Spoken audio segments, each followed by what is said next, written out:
क्या हुआ, क्यों रो रहे हो? बताओ मुझे भूख लगी है। अगर भूख लगी है तो ये खून पी लो। मुझे खून नहीं पीना है, आप मुझे रोज रोज बस खून ही पिलाती हैं।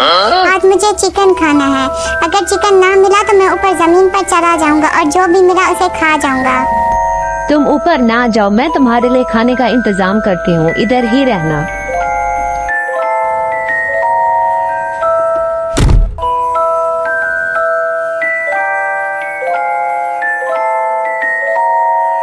सबसे पहले किसान को देख लेती हूँ, कहीं वो जाग तो नहीं रहा।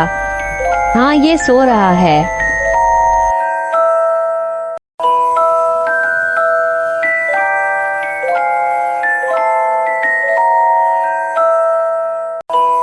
चलो मुर्गियों, मेरे साथ चलो।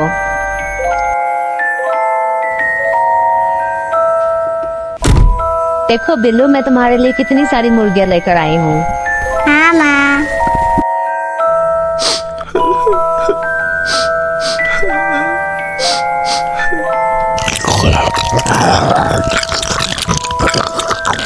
माँ, आज तो चिकन खाकर मजा ही आ गया है। आपको रोज मुझे ऐसे ही खिलाना होगा। क्या? मुझे डर है ये किसी दिन मुझे ही खा जाए।